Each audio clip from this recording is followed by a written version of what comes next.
And welcome back, Darren. Welcome back, Jerry, in that horrendous shirt.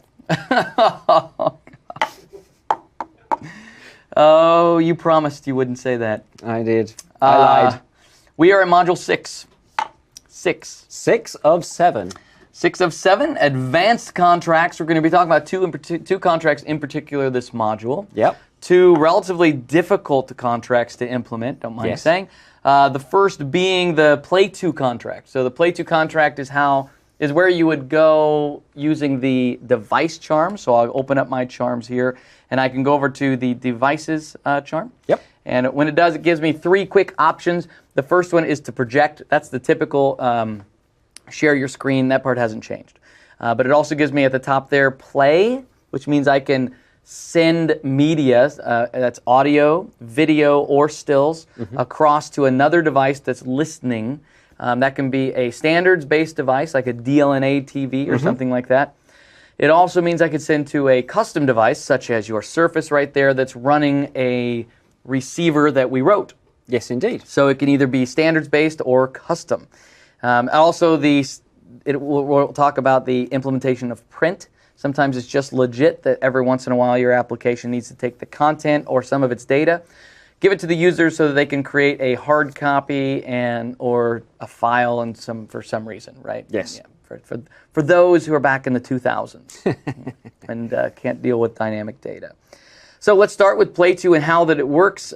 Play 2, as far as a capability, capability in your that you have to describe inside the manifest.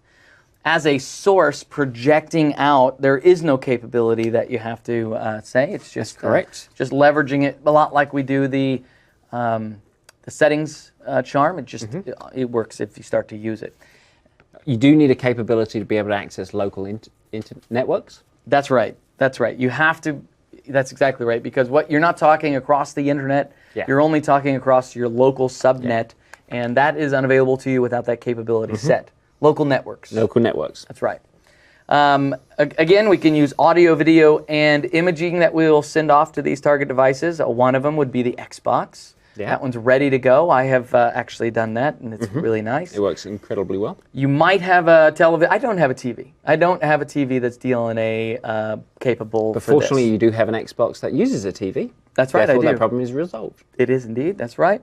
And there are also, in this case, media extenders, or I can use a special audio receiver. Can also hear music that I might play to it. And, as we said, Windows 8 devices that implement the Play 2.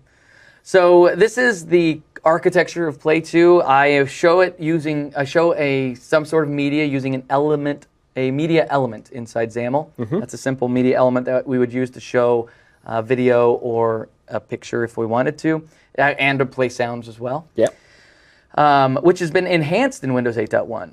The media element before required developers such as you or me to create our own play button, volume button, tracking, and crazy things that should have just been built in. Or to use external third-party media player elements. Like the smooth stream player. Yep. And no longer is that necessary. Now we can just use the regular element and turn on those controls. So, in fact, I heard it described that sometimes developers want to have all the richness of a media player, including the ability for DRM, including the immediate ability for smoothing, but the other 99% just want to play a video. Yes. Yeah, and so that's what was allowed with this update to the element. So the user swipes over, selects devices. When they do select devices, they see a list of all the capable devices on their local subnet. They select the one they want to share with. An event is then raised, and that event is handled by the projector, the projecting application. Now, do we automatically see those devices, or do we actually need to install them first? That's right. Just because it's on your network doesn't mean that you can use it until you see it as a device and install it. That's exactly right. In fact, let's see. Well, I'll go through that UI just a little bit, but I won't uninstall what we have together. So here we are doing our presentation in the studio. The network is, it's tricky. It's not exactly my home network. How can we see ourselves inside this video? This is more like in a parallel universe. And And so anyway, we're going to do this demo first. We're going to cross our fingers as we do it because it should work. But, earlier I couldn't even bind. So, just think about that. The event is raised. The Play 2 manager then provides what the Play 2 source is. The operating system takes it from there, hands off whatever that source is, sends it across the ether to you who receive it, and magically you start receiving it and showing it. As far as implementation, let's see. In fact, let me just pull up Visual Studio, the easiest way to see it. It's right here. The Play 2 source and the Play 2 receiver are both in the project that everybody can see. You might be asking yourself, how can we get all that source code? It looks so magical. We'll be putting it on xaml.codeplex.com as soon as the course is over, so just cool it. Stop asking over and over. All right, so let me show what the projecting application is. It is a blank page with a single element on the inside. That is the media element. There it is. I say single, but it's wrapped in a border. But I'm full of lies. You are. I sit on a throne of lies. Again, minutes spent building that. Yeah. And so here it is. Nothing special except over on the right-hand side are transport controls enabled. I think it's cute that it's not is transport controls enabled. You know what I mean? Usually everything's an is. But it's cute. All right. So that's why I have a play button and all the stuff. I don't have to wire up myself. I have a local WMV that is from our original C# course that we did together, as a matter of fact. It'll be fun to hear ourselves talking. And for moments. That's pretty crazy. There's nothing else. I mean, there really is nothing else to do. Let's look at the code behind here and see what's done there. You'll be surprised at how little is here as well. So the first thing we do is, just like when we listen for the event to be raised for the settings charm or for anything else, we do the exact same thing. We get the Play 2 manager for this view and wait for source to be requested. So that means the user has gone in and selected the charm and selected the target. This is certainly the easy side of this contract. It really is. It really is. When it is, I'm going to ask for a deferral. And the reason I ask for a deferral is because this is done outside of the UI thread. And what I need to do is go get the media element on the UI thread. And so I'll go ahead and do that inside a dispatcher. Dispatcher run async. Interesting. Have we really talked about the dispatcher? No, I don't think that we have. Yeah, that seems like an oversight. What is the dispatcher? The dispatcher is something that will allow you to marshal the execution of an encapsulated set of functions and shift it onto the UI thread. And by its nature, you have to run that asynchronously because you don't want to block the caller, which is on a different thread, or could be on a different thread. And so you can get to the dispatcher. Often you're attaching it as, say, this.dispatcher because it's a property of a window, but you can actually get to it through a very long path, which I can't remember off the top of my head, but you can do that globally as well, should you need to get it from, say, an abstracted service or whatever. So, in effect, that's the dispatcher, and you can generally supply a priority that the dispatched thread could also run. Generally, you can. Yes. Or all the time. Yes. And so the idea is you cannot interact with the UI thread from any other thread. The dispatcher will, as you said, marshal you onto the UI thread so you can do these operations. In this case, the source requested is raised off of the UI thread, so we have to put ourselves back onto it. That's why we're using dispatcher run async. What is actually run async accomplishing? Only adding it to the thread pool, nothing else. We're not waiting for the operation to complete. As a result, d.complete, that's our deferral.complete, isn't run at the end of after this await. It's actually run inside it. So that's the only time the deferral can be completed. Anyway, the operation is simply this. We say resource request dot set source to my media element, and then we have a special property inside the media element called the Play 2 source, which formats it properly and kind of handles it for us. Which is nice. No other events, no other properties, no other methods. Everything is run, and we'll see that on the receiver's side, there are quite a few other things that need to be done. So let me show the code for the receiver. Yeah, show the code that's for the right receiver. thing. Yeah. And I'll start by just saying practically, the reason there's going to be more code. The reason there's more code is if you want the receiver to be remote controlled by the sender, then there are a lot of events that you need to handle. If you don't want it to be, it's just fire and forget. It can be a lot more simple, but it's also such a simplistic UI, it's kind of dumb. Yeah. I mean, in effect, as you say, you are still able to leverage the play controls that are exposed on your interface, even though you've projected the media itself onto my device. And if you think about the scenario where you're sitting in your living room and you're watching it on your Xbox, that makes perfect sense. Why would you want to pick up your Xbox controls to now interact with the video? I knew I could sneeze right into the microphone if I tried. All right. Wow. Good job. That was brutal. Nurse, swab. Okay, so now there's a lot we want to look at. Here's our constructor, nothing to do special. We wait for an event instead. So start receiver. So there's a special thing. You may have a receiver application, Yep. but you have to invoke its listening. So you have to start broadcasting the fact that it's a capable device of Exactly. receiving. And so you're broadcasting, you as a sender are looking for recipients that are broadcasting their availability. Yeah, that's exactly right. Now you can start seeing, once you've broadcasted your ability, you can start to see that now when you receive the play operation or the stream starts to come to you, these are the things that you'll start to wire up and wire up quite quickly. The current time changed allows me to have a slider that keeps track of the current location. The mute changed allows me to turn them, obviously, to mute to, obviously, that's so clear.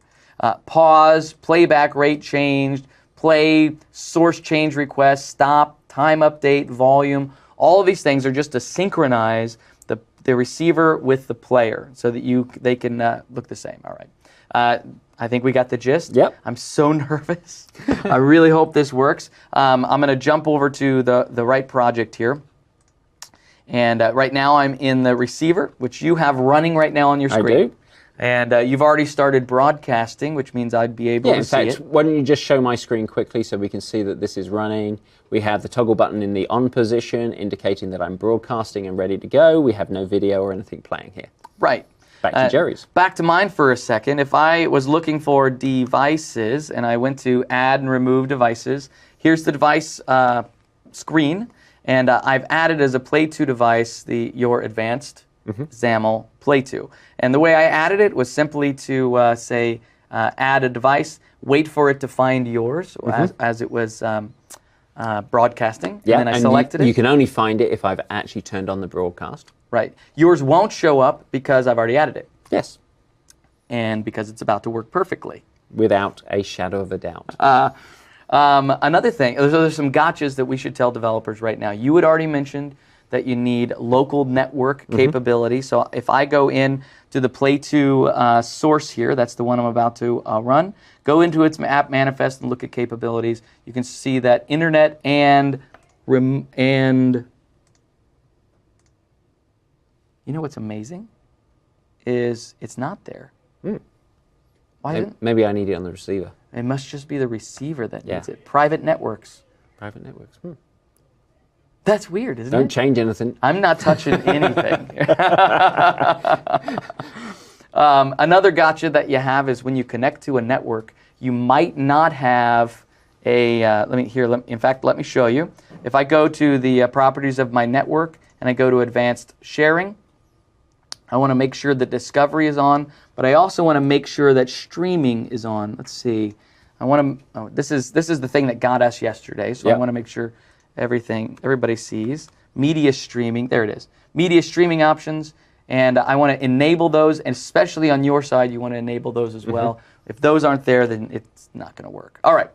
I'm going to go ahead and run. When I do, it's set to autoplay, and go ahead and play this. I'll mute it for now, so that we don't get too many of the same voices playing. Exactly. So it's sized properly. Everything looks the way that it should. This is the easy way to use the media element. You can see the nice controls. Not super rich, but it does enable. One of the things is full screen. Pretty cool. Yeah. There we are. Hey. And And you see the previous team was able to fit both my title and my company name underneath my name, but these guys can't. That's strange, isn't it? You've been president all day. I know. Should be El Presidente, shouldn't El Presidente. And because of the Mexican wave. it? Indeed. All right. So how do I have this media element playing whatever it is that we're showing. I want to go over and share this with you. So I bring up the charms and I go to devices. As soon as I do, it gives me the 3 that we were talking about. And as soon as I click play, it says, where do you want to send this? And there's Advanced XAML Play To. And then, of course, here's where I could go directly to add the device if I didn't see it. So honestly, as soon as I say go, this should work. All right, so I'll go ahead and select it. Now we go over to your screen and we can see, beautiful, it's playing. Now, it's even better than that because all of the events have been wired up and the way that Play 2 forwards all these events across the wire. Yeah, we can even hear it going. Nice. I can go over, and if I want to pause it, and I'll wait until we're seeing something that's moving. If I want to pause it, I can just hit pause, and pause, and then I hit pause. So I'm not going to try and pause it, but one of the things you can do is control it remotely. Worked once. We knew the gremlins were close, but we thought we outsmarted them. It did actually send it. That's something. It did send it, yes. But it would be cool if I could do some remote control here. So a little bit of a trick there. The number of the supported devices has gone up from Windows 8.0 to 8.1. Yep. So that part is nice. But it also, the spec, I believe, has become a little bit more stringent. And so, although there are many more devices out there that do it, some of the older devices that had different implementations of Play 2 aren't supported. Yep. I am guessing that Xbox was still supported. I think Xbox 360 is almost certainly, and I believe there's a new console coming out next week. Xbox 2. Yeah, something like that. Xbone. Is it next week? Yeah, it is. That was a nerd laugh, if ever there was one. All right, so that's the implementation of Play 2. Both the Play 2 source and the Play 2 receiver are in the solution. This is meant all to be run inside the same subnet, so it'll find it in your, it'll find your TV and stuff like that at your home network. Pretty cool, really. Very cool. Very cool. And let me jump back to the deck here. And so that's the Play 2 contract, bam, bam, bam, bam. And now we'll talk about the print contract. So there's a lot of work to the Play 2 contract, a lot of events to wire up, not so much complexity, just a lot. The print contract, on the other hand, is a walk in the park. That would be the opposite of true. That would be the opposite of truth. The go get take a deep breath before we start talking about the print contract. So, print contract. As Jerry's alluded to, this is not the simplest of the contracts to implement, and the reason for that is there are so many moving parts associated with it. The reality is we're doing an integration into the operating system. We're leveraging printing. We are trying to print rich content out to many, many different devices, capabilities. We can print to XPS document. We can print to a PDF driver if we've got one installed, all the different types of prints and so on. You could print to a 3D printer. We could print to a 3D printer and so on. And there is so much complexity to that in terms of the workflow that we as users have come to expect with printing, that there are a lot of integration points. So in terms of our printing contract, we have a print manager, and that pretty much does what it suggests. It manages the whole printing process. We have a print document. No prizes for guessing what that is really involved with. We have the print task, which is effectively what the print manager is managing. And we have print task options, which again is pretty well named, describes what it does. Yeah. There are a number of things to think about before you actually embark upon the journey of implementing print. One, do you really need it? I mean, it's that much of an effort. Yes, and this is not to belabor the point. I don't think that there isn't a huge amount that could be done in reality to simplify it, because every document is going to be different. It's going to be unique to your application, the type of information you're presenting. So there's not a huge amount that could be done to provide a simple out-of-the-box solution. Yeah, sort of like the search contract. Exactly. It's all they can do is provide the events. You've got to be responsible for filling out those events. The difference between that and the search contract to a certain extent is you still have a lot of UI elements that come into play that can't necessarily be aggregated into that single flyout. Like the print preview. Exactly. So before you embark upon using XAML, think about, Are there other alternative technologies that perhaps may be better? You know, HTML. If you're just laying out text with maybe an image or two, and Yeah. I mean, HTML is an easy way to mark up text. Yeah. Are you leveraging something that's such as SQL Server reporting services? You know, again, that could be generating reports, HTML, leverage that, print it out. Those can be exported out to PDF, comma separate values. We're Excel, really and so on. brainstorming to get around Exactly. actually implementing this contract. Exactly. Then the reality is that you need to start thinking about, okay, how am I actually going to implement this? And there's a number of conventions you actually need to employ, and we'll go through that in terms of the implementation in a moment. But you actually need to leverage some of your own UI elements to be able to achieve this. Yeah. You've got to create a control that actually represents your document. Yeah. And in any sort of non-printing or non-trivial printing scenario, you need to handle pagination, which is a significant step. But now, pagination, we'll say, I'll say pagination for now. So pagination will be a word you say over and over as we describe this contract. And so that is basically taking your content, taking your text, taking whatever it is, and laying it out properly. So as the user changes the size, as the user changes the size of the document that is going to be printed on, the type of printer gets chosen. Absolutely. You have to paginate again and again and again to count for what the margins might be for where it goes to page 2, page 3. Exactly, and in your printer options, you can often specify, oh, I want to print from page 3 through to 7, or I want to print page 3, comma, page 5, 7-9. Right. All of these things you have to be able to deal with. Yeah. You know, they're going to come through and be fed to you, so you know you've got to handle that pagination. One of the things that makes pagination so hard is one of the things that the print UI will ask for is the total number of pages, and which means you paginate your entire content, even if it's many pages. Yes, you've got to go through that and work out how many you have. You hand that off. Then, to a certain extent, you have to do that work almost over again when it comes to actually generating the previews, because you've got to move through each of the pages and generate a preview for each page and so on. Right. Then you need to send the same information out to actually render it, whether that's being rendered to a print device or to some sort of XML document and so on. Yeah. So that's it at a high level. Let's move to the next slide. Oh, that's for me. That's for you. Whoa, it's a build slide. Oh, it's a build slide. Maybe I should be showing that then instead. So the architecture, this first thing that's going to happen is the creation of the print document. So this is just the container to help you get through the entire piece. Sounds good. So, as you say, we create the print document. We then associate that print document with the print manager. Okay.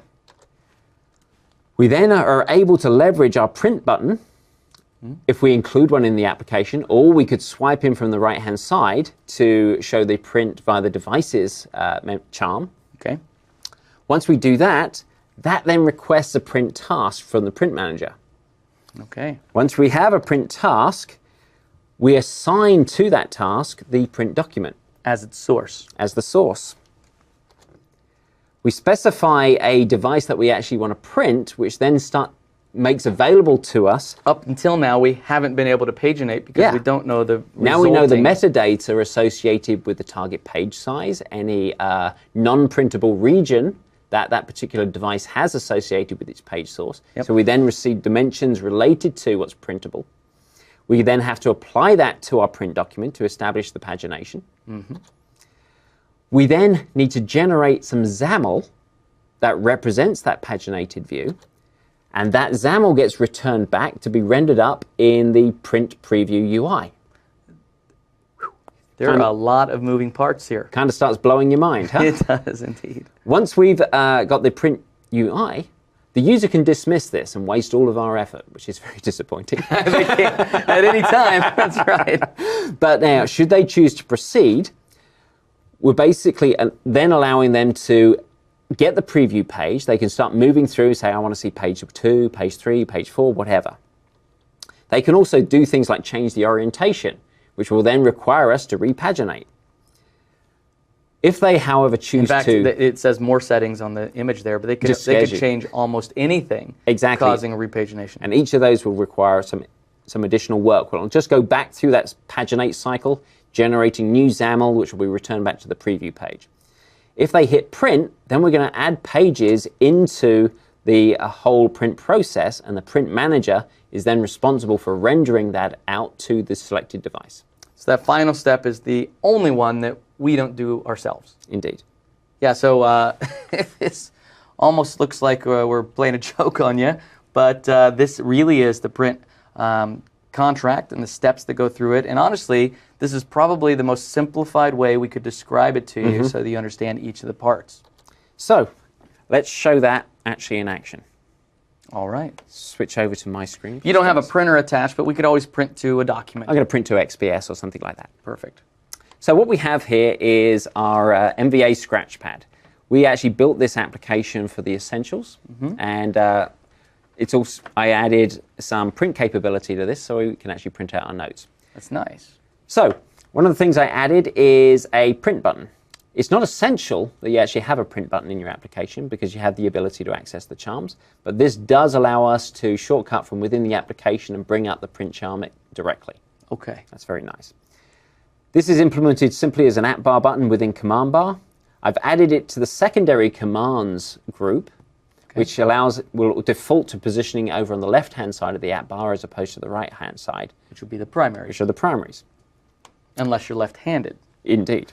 Now, let's not go there. We have an app bar button. Both the command bar and the app bar button are new controls for 8.1. Yep, that's right.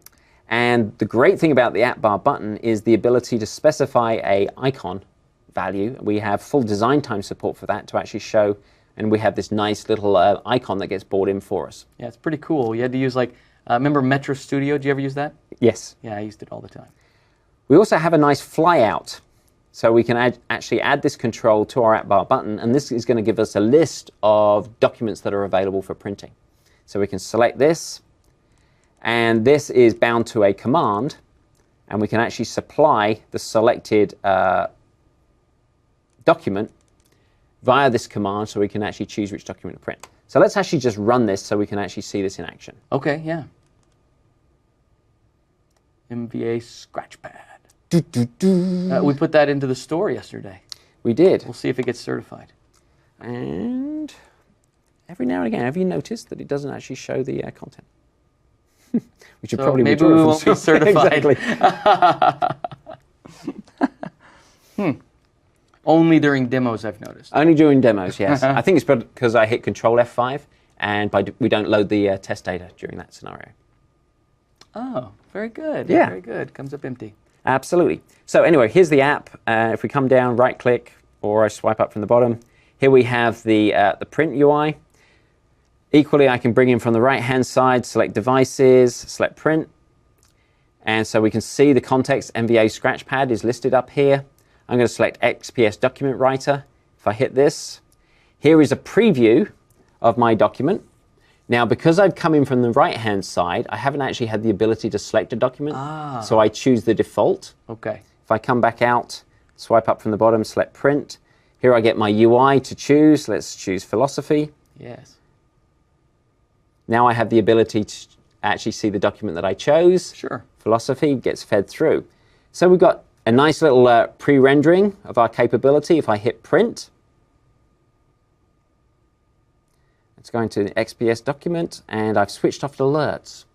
Oh, so you didn't get the notification? I didn't to get tell the you where it is. notification. Let's turn on notifications because that would be great. Although we know it probably worked. We do, but it would be nice to show it, wouldn't it? We could just trust you. I don't trust anything. All right, now I notifications don't trust are me. back on. Why should you trust me if I don't trust me? Oh, Darren. Okay. Print. Let's do zoology this time. XPS document. Here's zoology. Hit Print. And here is our print document rendered out to XPS. Nice. Now, you may look at that and think, oh, I wish I had a couple extra spaces here and there. All you have to do is put them there. Exactly. Now, and it's not spaces you would put in. It's margin and padding because you're actually doing the layout with XAML. Did you create a special user control to hold it and do the initial layout? Yes, I did. So let's take a tour through the 1 or 2 lines of code that is necessary to implement this. So we have this command. This command, print note command, is exposed up by the main view model. Got it? So let's have a look at the main view model. At the beginning of the main view model, we have the ability, and as we see, we have 2 kind of paths of execution. If we're in design mode, when we load sample data, and then I actually register via the service locator in the note printing service that we're registering for printing. Ah, that's nice. So when developers get our solution, they'll also get this print service? They'll get the print service. Now, the print service is a little difficult to turn around and make truly generic because obviously every document you're printing is specific to the application you have. That's right. But it does provide kind of some form of encapsulation and how you could reuse this. We also have a very naive implementation of the service locator. Let me just zoom in a little bit so it's easier to read. Okay. Oh, yeah, it is pretty thin there, yeah. So let's just quickly have a look at the service locator. It's about the simplest service locator you could have. It's a static class. It exposes out some static properties. And this is lazy instantiating these services based upon a request. If note print service is null, then we're going to create a new instance of a print service and assign it to this print service property and then return it. Both lazy and singleton. Exactly. And we've added the other services that we use, settings and sharing and so on. It's all part of this capability. And again, you'll get this code via xaml.codeblex.com. And it's not us saying this is how you should do your app. This is us saying this is how you can do your app. Yeah, these are patterns that you can leverage.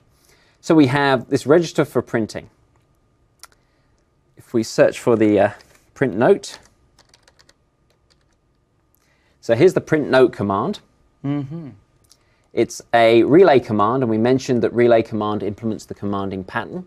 And there are a couple of variants you can supply, one that has no type parameter, but this one actually passes in a parameter of the note that we selected. I see. And so we've selected a note that comes in as imaginatively named O. We assign a current note model property. And we'll come back to that in a minute. And then we invoke on the note printing service that we want to print the command. I see. We now hand over to the print service all the brokering and interaction necessary to support the whole print preview scenarios and everything along those lines. We've moved this out of our view model. Our view model is focusing on that. So now let's have a look at the 3 lines of code that are in note print service. Oh, it seems to be more than 3 lines of code. How can that be? So. Oh, you were kidding. I was kidding. I wish I was. So, yeah, we've got 135 lines, including comments and so on and so forth. You got to take printing seriously if you're going to do it. Yeah. Back to what we said earlier. Exactly. So what we're doing here is we're creating an infrastructure around how we're going to print our documents. We're setting up some constants initially, which define the left and right or left and top margins that we're going to use on a print document. We need to think about this because if we are wanting decent sort of layout, then we need to design what our print's going to look like. If you're going to go to all this trouble. Yeah, you might as well do it properly. We have a print document. We mentioned that in our flow. This is the actual construct that we're passing backwards and forwards to the print manager to deal with printing. We have a framework element. This represents the page that we're passing into previews. We have the print manager. Obviously, that's managing the overall activity. We have a print container canvas. Now, this seems a very strange thing to have sitting in our print service. And unfortunately, one of the limitations we have in terms of rendering up the XAML is in order for it to actually do all of the correct sizing, we actually need it to be part of a visual tree somewhere. Oh, I see. And so the only way that we can do that right now is we actually need to have an element that's actually opacity 0. It doesn't actually need to be being rendered, but it actually needs to belong in a hierarchy and be owned by something that's being displayed. So we add it into this main page. It is frustrating that we have to do it, but we have to do it. Not only visuals too, by the way. The media element's the same way. Won't play media until it's part of a visual tree. Yeah. So that's there. I set this, if I go and find usages. So in the main page, in the code behind, when this starts up, because we're using a singleton pattern, service locator, you don't have to instantiate it. We don't have to instantiate it, but this is also shared across everywhere. So I can reference here in the code behind and assign the printing route here, and it's used everywhere else in the view model and so on. Nice. So here I assign the printing route, which is the canvas that's dropped into the page. So that's done as part of the setup and the navigation and display of this initial page. So I come back into the printing service. So that's how that gets assigned. I also have this callback, and this is kind of a nod to how you could make this more generic. This allows us to get the model, i.e. the notes document that we've chosen to print. Oh, I see. And that is incorporated within the view model rather than in the notes service. So this provides a way that this can call back into the view model and get the notes document that it wants to print. So let's just have a look at how that's used. So if I find all references, we're going to jump into the main view model, and we can see here, let's just put a line in here. That is not the place where it should have gone. Here it is. Get model callback. And so we're assigning to this function a Lambda function that is going to return back a notes model. And it's looking at the current note model property. If that's not actually set, then we're actually going to just pull in the first note that we have in our collection. And that caters for the scenario where we swipe in from the right-hand side. Just in case. It's a naive solution, but it's there just so it continues to work. So we have that. Let's come back to the notes printing service. So we've done the basic setup necessary to support printing. Okay. In our, you may recall in the main view model, we actually register for printing. And that is effectively the initialization of this service. And here we're going to create our print document. We're going to bind ourselves to a number of the events, such as get preview page, the on paginate, on add pages. We're going to set up our print manager. And so we see this get for current view quite often in contracts. Yeah. That's going to pull in the instance of print manager that we're associated with. And then we start print task requested. We bind that capability. Okay. As we move down, remembering that flow that we went through, we have the ability in our UI to click on the button in the app bar to show the print pane. Yeah. This is how we show the print pane. So show print UI async will bring up that print charm. Okay. That's nice. Just to keep them from having to kind of navigate over to it. Exactly. Because it is 3 clicks. I don't want to trivialize it, but that's sort of annoying. Yeah. And, kind of the same decision we made with search. Search is more obvious if it's part of your app that you can search. It's more obvious if you have a print button as part of your app. It's more discoverable. Oh, this app can print. Yep.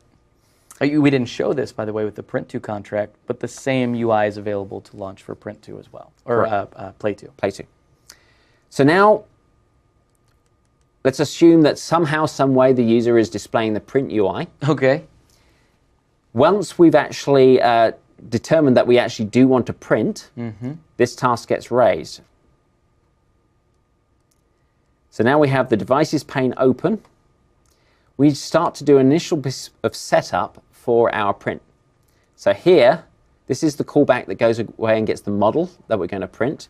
And so I can pull in the title for the document I'm about to print. And so this gives a name to the job that we're about to print, which is the name of the document. This is also the very first time in the pipeline we know the size of the document, or the size of the paper, or the size of the virtual paper it's about to be printed to. We start to get that information, yes. Then, because we don't want to tie anything up, we invoke all of this asynchronously. We request a deferral. Here is the long path to getting the dispatcher. So core application main view.corewindow.dispatcher gets the dispatcher so that we can run this on the thread, because we actually need to set the source for the print task arguments to the current document source on the UI thread. Makes sense to me. That's very similar to the Play2 contract. Exactly. Where the user interaction was outside of our UI thread, we had to bring it back. So that's what that's doing. Once we've completed, again, is the same way on the Play2, because all this does is schedule this to be run. It doesn't actually run it. We need to complete the deferral within that scheduled method as opposed to after the run async. Nice. Scheduled. Scheduled. Don't you just love it? I do. I feel like I'm I feel like, yeah, exactly. Yeah, you're feeling culture just wash over you. I feel like I'm in the presence of the king right now. Groveled, surf. Anyway, now is when we truly receive the metadata associated with the page that we're printing. This is the onPaginate request. We receive the paginate event arguments. And here, part of that is the task options. Inside there, we can get hold of the page description. Mm-hmm. We use that page description to get the width and height of the page size. Now we have this thing called print preview. Oh, so description isn't text. Description is Yes, a is that the type. metadata associated with the page. So now we're creating a new instance of this print preview. What is print preview? Well, print preview is actually a XAML control. If I open up the print preview, you can see here is a page. Inside the page, I have a grid with the name of printable area. Remember that name. Printable area. Inside there, I have a grid with a couple of rows, and this is me laying out my document that I wish to print. So I have an image source, which is my store logo. I then have a text block that is bound to a property called title. I then have a text block, which wraps, is bound to a property called notes. Okay. And if we look at my note view model, it has two properties, title and notes. Okay? Got it. Nice and simple. Nice and simple. So Well, that's also all the data there is. You weren't taking a shortcut. exactly. So this is the XAML content projection for my, my document to print. Once we have that, we then grab that grid named printable area, Printable area.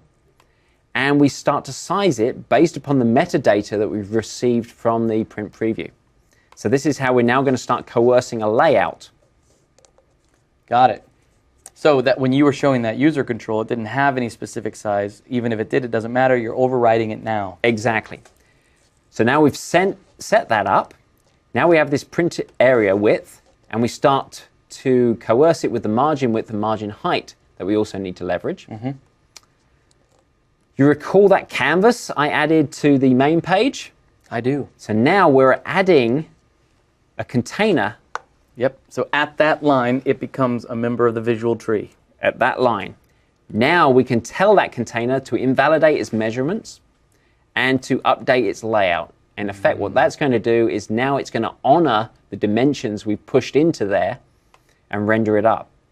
What I can then do is turn around and say, okay, print doc, set the preview count to 1 because we've just naively assumed one page. And we're forcing that back into the print preview document, which is how we suddenly are able to see our print preview of our document in the preview UI. If you had multiple pages and wanted to handle overflow, then you need to do this recursively, and you would have a different page count here to represent as many pages as you had available. And you'd need to push those images in there upon request. Boy, I tell you what, if you do have content and it does flow into a second page, you have to think pretty carefully about that because you Yes. don't want to just cut the line in half because you've hit that pixel Exactly. limit. Exactly. So this is how we handle the request to get an alternate preview page. So if the user is in the print preview and they start clicking next page, then we get a new e-page number in here, and we can request and generate a preview for a new page. Because we're only set to 1 and we only have a count of 1, we're just returning back the same page 1. Okay. So I'm caching that rendered page here so I can reuse it in this scenario. Gives you a little bit of appreciation for the guys in Microsoft Word Yeah, oh yes, as they paginate, you know, a billion pages and all these images. exactly, and the complexity that's involved with that. So now we've hit the block point where the user's decided, okay, now you've done all the work, I'm actually going to print it. Got it? So on add pages is when we turn around and say, okay, now we're adding the pages to our document. Once we've completed adding the pages to the document, we signal that and we complete that activity. This is now available for printing. From this point forward, you don't have to write any code in order to print. It is now out of your control. It's handed over to the system. It's going to print to whatever device you've chosen, be that a PDF document, be that XPS, be that to the fancy laser printer down the road. It's going to do all of that for you. You've done all the heavy lifting you had to do. This is all you have to do in order to print. Just this. Golly. Okay? And this wasn't an exercise in let's try and make this as thorough as possible. No. This is, honestly, we were taking a few shortcuts Yes. to get here. We were. Primarily, the shortcuts have been taken in terms of the pagination. Right, just assuming there was only one. Yes. Yeah. You know, there are lots of things you can do with the rich text box and the overflow capability of the rich text box to deal with these overlaps and overruns, but you have to do a lot of measuring of this content size and backing off how much content you have within an element, remeasure and make sure it fits to actually establish where the boundaries are. All right. Any last tidbits about printing? Yes, should you wish to unregister for printing, then you must remember to remove your subscriptions to the events. So I've got a handy little method in here that detaches those things because right now this print service is customized to print notes. You might have an application that has 4 or 5 different print formats. Right. And so you'll want to decouple and reattach for all the different types of formats that you need to deal with. I might create a web view in my application. So I try to do because I know I have multiple pages, it might be a little bit harder. I might create a web view and try and paginate inside so I can use HTML, which helps a little bit with the flow of text, and put it inside a div or something like that.